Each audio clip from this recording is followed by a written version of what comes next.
Welcome to week 7 of Football Friday Night, our second week in a row where it's been raining and soggy out. Dom, I don't like that streak. You know, it's something we need to end. We need to be like Brock Lesnar at WrestleMania and just break that streak. That was definitely just a sports moment, one of the greatest sports moments in history. Yes. I agree 100% with you. And speaking of breaking streaks, our first game tonight features the undefeated Adair County Indians and the Edmonson County Wildcats.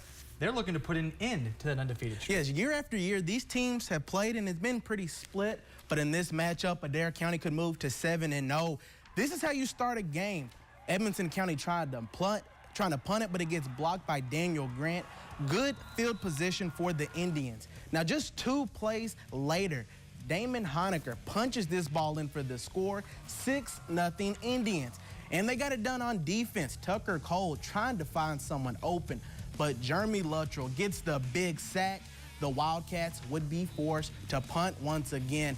Now, the Indians were not done. Later on, Chance Melton looks to pass, lets it fly to Seamus Brabson, pulls it in for the touchdown, 12-0 Indians. And they add another score. Lonnie Grant on the toss, 20-0 Indians. They get the big win over Edmonton County, 42-6. They are now 7-0 on the year. That 7-0 start, their best start in school history. Now, Class 4A District 2 had big expectations as being one of the toughest going into the season. And tonight, Warren Central and Franklin Simpson got after it. Warren Central, the Dragons in the huddle. Clay Stevens coaching his guys up. Pick it up in the second half. Dragons up 19-8. Quarterback Chance Shanklin trying to make something happen, but the Wildcat defense sacks him for a big loss. Dragons going to get all back a few plays later. Shanklin finds his receiver, who makes a great play on the ball to take away what could have been an interception. Instead, it's a touchdown. Dragons up 25-8, but here come the Wildcats on offense. Deshaun Martin makes the catch for the big pass play. And that sets up Nick Groves from 3 yards out, and he knows what to do from there. Gets in the end zone, 25-14 Dragons. Wildcat defense definitely there in the second half. Shanklin drops back to pass, having trouble finding anyone, and the defense gets home again for the sack. The Wildcats come all the way back in this one. They find a way to win by a final score of 36-31. Now, staying in the district tonight in town, ACS was at Warren East. Patriots want to get their first district win. East playing in their first district game. And also with some momentum, getting their first win last week against Barron County. So in their district, this is a big game. It was cold and rainy, but that didn't stop the Warren East band. It's 6-0 Raiders, and their defense protects the lead. Brian Boyd gets to Chase Wilson and brings him down for the sack. Second quarter now, Patriots get some momentum going. Wilson rolls out and launches it to a diving Colton Cox. He makes the great grab. Next play, ACS powers it in for the score. We're tied at 6. Third quarter, it's still 6-6. Patrick Satterfield can't handle the snap. ACS gets back there. They fall on the ball. Patriots recover, and they would take advantage. Jalen McPeak takes the handoff, finds the end zone, and it's 19-6. ACS pulling away. After an onside kick, more from the Patriots and McPeak. Another touchdown. ACS gets their first district win, 33-6. Some other scores from the area tonight. Elizabethtown, they beat Hart County 49-7. Glasgow beats Greene County 14-6. And not to mention, we have Monroe County get the shutout win over Metcalfe County 23-0. And Somerset a big win over Caverna 44-24. Also in action tonight, McCracken County beats Ohio County 63-14. Henderson County goes on the road. They beat Muhlenberg County 34-12. And not to mention, Clinton County get the big win over Lynn Kemp by a final of 20-18. And as always, don't forget about the Wendy's High School Heisman. The deadline to apply, it's been extended to Monday due to a technical difficulty. Remember, all male and female athletes are eligible. And as always, tweet at us at FFN WBKO. This way, we make sure we get all the scores in like we did tonight. Now, it's time for our first time out, and we won't be reprising our rendition of the cheerleaders taking us to break. It was amazing, but not this week. Instead, we'll have the Adair County cheerleaders do that for us. We're the Adair County cheerleaders, and you're watching Football Friday Night on WBKO. Roll Tide!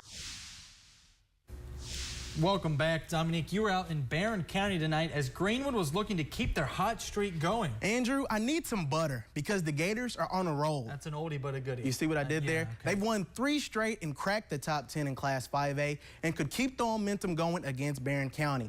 Now, the Gators led 48-7 at halftime. Not bad. And they took where they left off in the third quarter. Andrew Hughes running the QB keeper but gets stuffed on the play by a couple of Gators. That defense played well, but they couldn't keep the Trojans out of the end zone. Here's Hughes again, gets into the end zone for the score. 48-13, Gators still in the lead, but they would respond. Tristan Wilson gets the handoff, takes this one all the way in for another touchdown, 55-13 Gators. And they seal the deal here. Hughes looking for an open man, but Ishmael Acosta gets him down for the sack, and the Gators get their 4th straight win, beating Barron County 55-13. All right, thanks, Dom. Let's go back in time to last night. Grayson County was in Bowling Green. First quarter, Clark Payne with a quick pass to Jamel Carruthers, and he does the rest. Walks untouched in the end zone for the score. 7-0 Purple, still in the first. Payne gonna air it out to D'Angelo Wilson, and watch Wilson go to work. Makes a bunch of Cougars miss, and he finds the end zone. A great play, 65-yard touchdown, 14-0 Purples. And they got it done on defense too. Tristan Willis trying to make something happen, but Andrew Spader and that Jungle D right there to get the sack. Cougars could not slow the Purples down. Second quarter, Bo Buchanan in at QB. He throws to Wilson, and Wilson does more work, gets into the end zone, 28-0 Purples.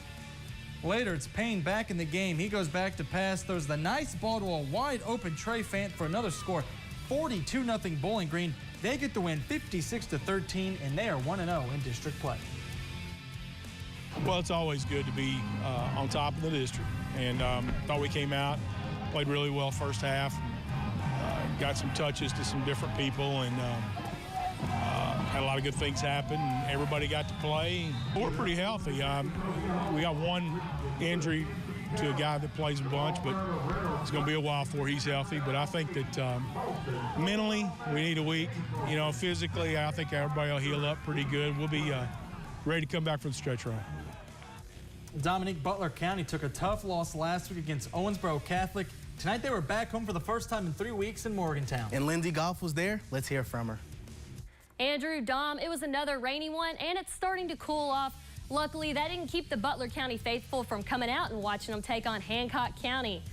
Now, some guys stretch to warm up before a game. Butler County hits the Quan. Watch your step because he's feeling himself. First quarter, Henderson to Ian Embry. That's a touchdown for an early 6-0 lead. Hancock County says, hold up, wait a minute. Y'all thought we were finished. Singleton scoops up the kick. He's going to return it 40 yards before being brought down out of bounds by Butler County's Logan Richardson. Andrew Anderson with the carry. That's a touchdown in the first quarter, and Hancock's going to take a 7-6 lead. Still first, Henderson to Embry again. He's going to take it up the sideline all the way home. That's another touchdown, Hancock. They're going to go for 2 to make up for that missed point after attempt. They get it, and they're up 14-7. I know when that QB sling, it can only mean one thing. That's a third quarter touchdown, Butler County up 27-14. There's a big hit by Fleener. He's charged up, and they went on to take that one 49-14, Butler County. All right, thanks, Lindsay. Fulton County and Russellville, Coach Myers chatting it up with David Gallagher, who made the trip all the way from the Mississippi River and Fulton County. This game was a whole lot of Russellville on both sides. Half the Panther defense is on the stop, pushing the Pilots back. Russellville taking a punt return now, and they almost block it. Bounces into the hands of Joshua Bigby, and he is going to take it untouched 60 yards all the way to the house. Russellville up 13-0. Panthers on offense a lot in this game. The handoff to fullback Bryson Thomas. He's going to take it 24 yards. He gets the score, 19-0 Panthers. The Pilots would score 1 touchdown, but not nearly enough. Panthers roll 66-8. We'll take one more break. When we come back, we'll have your play of the week. Stay tuned. You're watching Football Friday Night. Our play of the week takes us back to Russellville. Joshua Bigby on the bounce with the big punt return, taking it all the way for 6. Russellville had no problems tonight. They get the big win. Dom, as we mentioned at the top of the show, I'm tired of this rain. Yes, it just needs to go, but our show must go on. So another big week of high school football. It was another big week. It's going to be another big week of college football tomorrow. We got the Wildcats, we've got the Hilltoppers, we've got the Cardinals, all in action. And you're going to have all those highlights tomorrow. That's correct. You got it. Just be sure to tune in. But wait for those tomorrow. For now, that's going to do for FFN. We'll see you next week.